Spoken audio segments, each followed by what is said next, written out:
പുരസ്കാരത്തിന് aspire Kerala job consultancy CEO mister Dhanujas അർഹനായി. South ഇന്ത്യയിലെ മികച്ച ബിസിനസ് മാഗസിനായ സക്സസ് കേരളയുടെ 10ാം വാർഷികത്തോടനുബന്ധിച്ച് തിരുവനന്തപുരത്തെ ഹോട്ടൽ ഡിമോറൈസ് സംഘടിപ്പിച്ച smart India business conclave 2025 season 3 എന്ന പരിപാടിയുടെ ഭാഗമായാണ് മിസ്റ്റർ ധനുജിനെ success Kerala best HR consultants of the year award നൽകി ആദരിച്ചത്.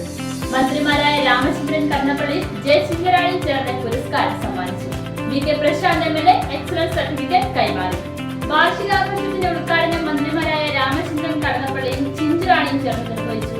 മുൻ മന്ത്രി V Surendran Pillai, Vattiyoorkavu MLA advocate VK Prashant, ഭാഷ ഇൻസ്റ്റിറ്റ്യൂട്ട് മുൻ director doctor MR Thampan, Bharat Bhavan member secretary doctor Pramod Payyanur, Kerala financial corporation general manager Sajitha ജിനാർ, councillor പാളയം Rajan, Justina Morris, cine artist മായ സുനു, രഞ്ജിത്ത് കൊല്ലങ്കോണം എന്നിവർ ചടങ്ങിൽ പങ്കെടുത്തു.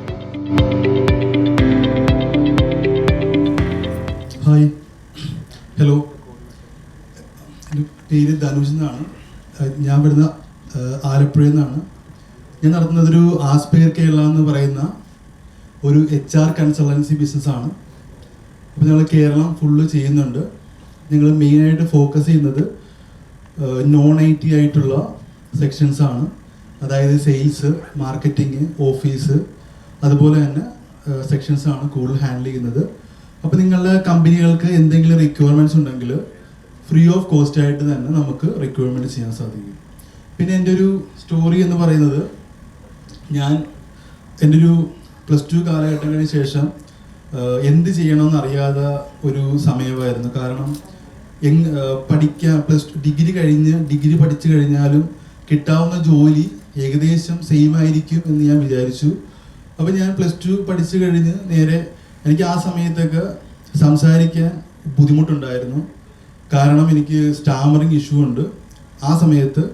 അങ്ങനെ ഞാൻ വിക്കുള്ള സമയത്ത് ഞാൻ എന്ത് ചെയ്തു, ഞാൻ അത് കഴിഞ്ഞിട്ട് ഇതിനെ ചലഞ്ച് ചെയ്തുകൊണ്ട് തന്നെ ഞാൻ സെയിൽസ് ഫീൽഡിൽ പോയി. ശേഷം 2 ഇയേഴ്സ് അവിടെ വർക്ക് ചെയ്തു. ശേഷം പിന്നീട് പോയത് ഒരു മാർക്കറ്റിങ്ങിലാണ്. മാർക്കറ്റിംഗ് ഫീൽഡിലാണ് പോയിട്ടുള്ളത്. Marketing door to door marketing ആയതുകൊണ്ട് തന്നെ അപ്പോൾ അവിടെ കൂടുതൽ സംസാരിക്കാനുള്ള അവസരം കിട്ടി. അപ്പം അങ്ങനെ എൻ്റെ ഒരു കഴിവുകേട് എന്ന് ഞാൻ ഉദ്ദേശിച്ചത് എൻ്റെ കഴിവായിട്ട് മാറി. പിന്നീടാണ് ഞാൻ പിന്നെ ഒരു വേറൊരു കമ്പനിയിൽ ഫീൽഡ് വർക്ക് ചെയ്ത് മാനേജറായി.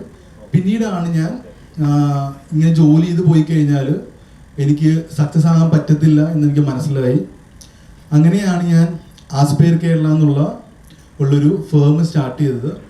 ഈ ഫേം സ്റ്റാർട്ട് ചെയ്ത് അല്ലെങ്കിൽ നമ്മുടെ ഏതൊരു ബിസിനസ് ആണെങ്കിലും ആ ഒരു ബിസിനസ് സൊസൈറ്റിയുടെ ഒരു പ്രോബ്ലത്തിന് എന്ത് ചെയ്യുക, സൊല്യൂഷനാണ്. അല്ലെങ്കിൽ ഒരു കുറച്ചും കൂടെ ബെറ്റർ ആക്കുകയാണ്, ഒരാളുടെ ലൈഫ് ബെറ്റർ ആക്കുകയാണ്. അപ്പം ഞാൻ എടുത്തിരിക്കുന്നത് വെച്ചാൽ കേരളത്തിൽ ഏറ്റവും കൂടുതൽ ഒരു പ്രോബ്ലം എന്ന് പറയുന്നത് അൺഎംപ്ലോയ്മെൻറ്റ് തന്നെയാണ്. ആ ഒരു അൺഎംപ്ലോയ്മെൻറ്റിൻ്റെ സൊല്യൂഷനാണ്.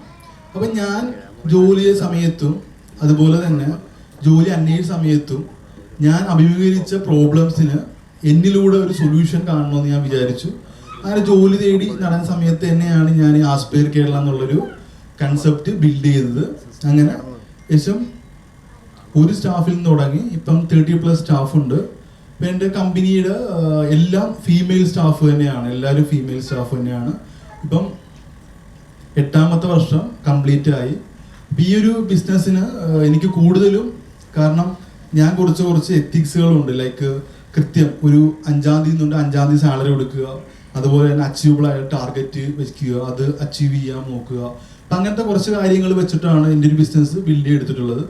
ഈ ബിസിനസ്സിൻ്റെ ഒരു ചെറിയൊരു വിജയം എന്ന ലെവലിൽ എനിക്കൊരു സക്സസ് കേരള എന്ന അവാർഡിനും ഈ ഒരു വേദി തന്നതിനും എല്ലാവർക്കും താങ്ക്സ് പറയാം. Thank you.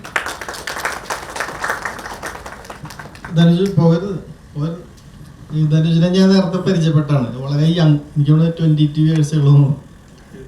32, സോറി തെറ്റിപ്പോയത്. എന്നാലും യങ് ആണ്. അപ്പം ധനുജിനോടൊരു കാര്യം ചോദിക്കാമല്ലോ. ഇപ്പോൾ പൊതുവെ നമുക്കറിയാം ഒരുപാട് ഈ സ്ഥാപനങ്ങൾ നമുക്ക് തൊഴിലാളികൾ കിട്ടുന്നില്ല എന്ന് പറയുന്നുണ്ട്. എന്നാൽ ഒരുപാട് തൊഴിലാളികൾ അഭ്യസ്തവിദ്യരായിട്ടുള്ള ഒരുപാട് ആൾക്കാർ കേരളത്തിലുണ്ട്. ഇവർ കൂട്ടിമുട്ടുന്നില്ല. അതുകൊണ്ടാണ് ഇദ്ദേഹത്തിനെ പോലുള്ള ആൾക്കാർ വരുന്നത്. പക്ഷേ എന്നിട്ടും നിങ്ങൾക്ക് വളരെ പാഷനേറ്റ് ആയിട്ടുള്ള ആൾക്കാരെ കിട്ടുന്നില്ല എന്ന് പറയുന്നുണ്ടല്ലോ. അതെങ്ങനെയാണ് താങ്കളുടെ കമ്പനി അതിലേക്ക് ഒരു ടേണിംഗ് പോയിന്റ് അല്ലെങ്കിൽ ഒരു മീറ്റിംഗ് പോയിന്റ് ആയി മാറുന്നത്? ഹലോ, അപ്പം ഞങ്ങൾ ചെയ്യുന്ന ഒരു മെയിൻ ഫാക്ടർ എന്ന് പറയുന്നത് നമ്മൾ റൈറ്റ് ആയിട്ടുള്ള കസ്റ്റമറെ ചൂസ് ചെയ്യുക എന്നുള്ളതാണ് ആദ്യം ചെയ്യുന്നത്. അപ്പോൾ നമുക്ക് എല്ലാ കസ്റ്റമേഴ്സും നമ്മൾ കസ്റ്റമർ ആകാൻ പറ്റത്തില്ല. അപ്പോൾ നമ്മൾ കൃത്യമായിട്ടൊരു നമ്മുടെ കസ്റ്റമേഴ്സ് ആരാണെന്ന് ഫൈൻഡ് ചെയ്യുകയും ആ കസ്റ്റമേഴ്സിന് മാത്രമാണ് നമ്മൾ സർവീസ് കൊടുക്കുന്നത്. രണ്ടാമത് നമ്മൾ ഈ കസ്റ്റമേഴ്സ് ഒരു ജോലി അന്വേഷിച്ച ഒരാൾ വന്നു കഴിഞ്ഞാൽ സ്റ്റാർട്ടിങ് ടു എൻഡിങ് വരെ ഒരു കൺസൾട്ട് ചെയ്യുക എന്നുള്ളതാണ്. ഒരു ജോലി അന്വേഷിച്ച ഒരാൾ വരുമ്പം മിക്കവർക്ക് ക്ലാരിറ്റി ഇല്ല.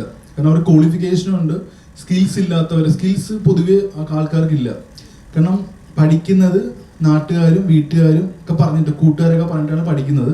ഇതെന്തിനു പഠിക്കുന്നു, ഇതുകൊണ്ട് എന്താണ് ജോലി സ്ഥലത്ത് ആവശ്യമുണ്ടെന്ന് പലർക്കും പഠിച്ചു കഴിയുമ്പോഴാണ് തോന്നൽ വരുന്നത്. അപ്പം നമ്മൾ കൊടുക്കുന്നത് ഒരു ജോലി അന്വേഷിക്കുന്ന ഒരാളെ സംബന്ധിച്ചിട്ട് അവനെ പഠിച്ച് മനസ്സിലാക്കി അവനെ കൺസൾട്ട് ചെയ്യിപ്പിച്ച് ട്രെയിനിങ്, അതായത് ഇൻ്റർവ്യൂവിൻ്റെ ട്രെയിനിങ്ങും കാര്യങ്ങളെല്ലാം കൊടുത്ത് സെറ്റ് ചെയ്യുക എന്നുള്ളൊരു പ്രോസസ്സാണ്. അപ്പോൾ ഇവന് ഒരാൾ രജിസ്റ്റർ ചെയ്ത് അവന് കംപ്ലീറ്റ് എത്തിച്ച് ജോലി വരെ എത്തിക്കുക, ജോലി എത്തിച്ച് 1 month വരെ ഫോളോ അപ്പ് ചെയ്യുക എന്നുള്ളൊരു പ്രോസസ്സ് നമ്മൾ ചെയ്യുന്നുണ്ട്. പിന്നെ നമ്മൾ ഓരോ കമ്പനികൾ നമ്മളെ വിളിക്കുമ്പോഴും നമ്മൾ അവരുടെ ചിലത് ഫീൽഡ് വിസിറ്റ് ചെയ്യാറുണ്ട്, അല്ലെങ്കിൽ കമ്പനി ജെനുവിനിറ്റി ചെക്ക് ചെയ്തിട്ട് മാത്രമായിരിക്കും നമ്മൾ ചെയ്യുന്നത്.